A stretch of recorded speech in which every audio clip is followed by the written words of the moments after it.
మనకు తెలిసి తెలియని వయసులో ఎన్నెన్నో తొందరపాట్లు చేసి ఉంటాం కదా. కానీ అనుభవం కలిగినప్పుడైనా జాగ్రత్త పడడం చాలా అవసరం. అనుభవం కలిగినప్పుడైనా జాగ్రత్త పడడం అవసరం.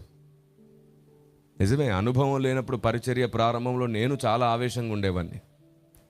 కమాన్ ఛాలెంజ్ చూసుకుందాం రా అన్నట్టుగా ఉండేవాడిని. అని తెలిసొచ్చింది, మనిషిని గెలవడం కాదు, ఏమండి, మనిషి మీద పోరాటం చేయడం కాదు.